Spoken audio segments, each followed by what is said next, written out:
Quando eu fui para essa delegacia no 10º distrito, pouco tempo que eu estava lá, teve um triplo homicídio, certo?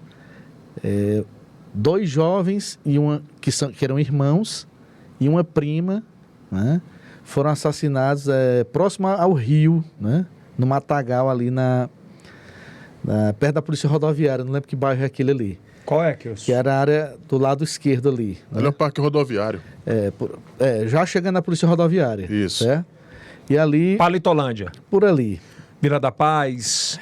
Não, ali é bairro Santo Antônio. Depois do bairro Santo Antônio, certo? Naquela época não existia nada. Nada. Parque Vitória. Pronto. Parque Vitória. E aí o que acontece? Você imagina. Qual era a minha equipe de investigação da SDP? Um policial. Putz. Certo? Então o que ocorre? 3 corpos encontrados de manhã cedo, um dia de domingo, num local ermo, né? Sem testemunha. Dá um Google aí, Denis, encontra aí. Naquele tempo ali, nenhuma vítima andava com celular, certo? Era muito difícil uma apuração daquele crime. Robert era o secretário. Robert já me liga logo. E aí vamos pra cima que amanhã vai ser aquele estardalhaço na mídia. Um dia de domingo. E aí eu fui pra cima desse caso e que com muita dificuldade aí, com muita informação, a gente conseguiu desvendar, né? Foi em que ano? 2007.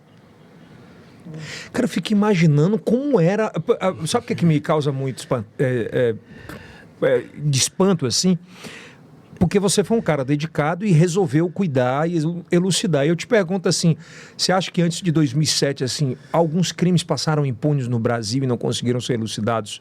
Pode ter certeza absoluta, certo? Que muitas mortes não eram elucidadas e eram tratadas como uma investigação de qualquer crime. Um roubo, um furto, certo? Eu estou contando esse caso para dizer que hoje você imagina Teresina sem o DHPP? Não tem como, né? Investigação de homicídio é investigação qualificada. Não pode ser feito por todo mundo, por toda a delegacia de bairro, né? Então, foi uma prova de fogo lá. Como é que foi essa em especial aí? Olha, isso era desvendei com muita informação, como eu disse. Chegou na cena, vamos lá. Chegou na cena. Os corpos. Chegou quanto tempo depois? Deve ter sido... Algumas horas depois, chegamos lá, os corpos dos 2 garotos próximos, né, um do outro. Da prima dele, já uns 50 metros, né, de distância, e ela estava despida, estava só de calcinha, não é? E aí nós ficamos, meu Deus do céu, quem pode ter feito isso? Foi estuprada ela? Foi, todos com um tiro na cabeça. Os 3? Os 3, o que também causava estranheza, né? Então, alguém estava com muito ódio, alguém estava, né? Que tem essas características, né? Isso, então a gente seguiu no início algumas linhas de investigação, mas olha só, o que é que levaram? Dinheiro, um dinheirinho que eles tinham, uma bicicleta, então não tinha algo que se rastreasse para que se chegasse no autor, certo? Então o que é que acontece? Geralmente o criminoso, ele gosta de falar, certo? Primeiro, gosta, tem um criminoso que ele quer falar para alguém. E ele falou, um deles falou tipo num bar? Num bar. E aí você está me falando com o assassino, ele sempre quer se vangloriar? Quer, inclusive um deles tinha essa característica. É vaidoso. Vou lhe falar aqui. E aí nós chegou a informação pra gente. E a gente conseguiu pedir a prisão temporária dos suspeitos, que eu ainda não tinha. Desculpa te interromper, mas eu quero entender aonde ele falou isso, como vocês receberam isso. Uma pessoa ouviu e falou para um policial, não é? Um policial lá da delegacia da área, que era do 23DP, certo? Se eu não me engano, na época. 23. E o que é que acontece? Nós conseguimos elementos, pelos antecedentes deles, conseguimos a prisão temporária desses suspeitos, né?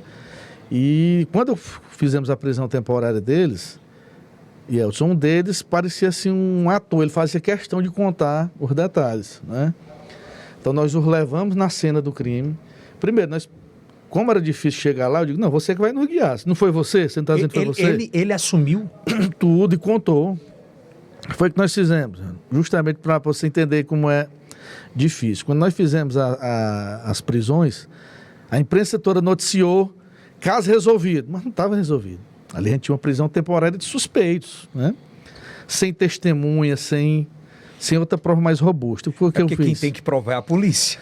O que foi que eu fiz? Eu pedi uma reprodução simulada dos fatos, que é a reconstituição, né? Chamei um membro do Ministério Público, chamei a perícia para acompanhar, E chamei o próprio perito que encontrou os corpos no dia. Então eu digo, olha, você vai me dizer de onde foi que você saiu para você encontrar essas vítimas. Aí tá, ele disse, ó, eu estava bebendo aqui nessa praça do bairro Esplanada, daqui a gente saiu para ir tomar cachaça no Rio. Tava todo mundo junto. Eram 3 autores, né, do crime. E um deles é que falava mais, né? E aí a gente foi por essa rua, eu digo, certo, e onde é que os corpos estavam? Aí ele foi dizendo, foi aqui, os 2 meninos ficaram aqui, a menina ficou naquele local. Então ele disse tudo, realmente, onde os corpos foram encontrados, né? Então ali eu digo, não tive nenhuma dúvida que realmente ele era, né, um dos autores. Eu digo, e a motivação, por que vocês fizeram isso? Disse, não, rapaz, a gente estava muito bêbado, tinha drogado e a gente foi brincar aqui com a menina. O primo dela achou que a gente queria fazer alguma coisa, veio pra cima de mim, eu dei um tiro nele. Aí já tinha atirado nele, atiramos nos outros logo. Caraca. E ele tinha muitos antecedentes criminais? Tinha sim. Inclusive um deles acho que já foi morto já depois disso. Então isso traz, assim, na minha cabeça, né? Traz a impunidade. Muitas vezes é uma cria da violência, né? O cara já tinha cometido alguns crimes. Não tem nem dúvida, certo? Não tem nem dúvida.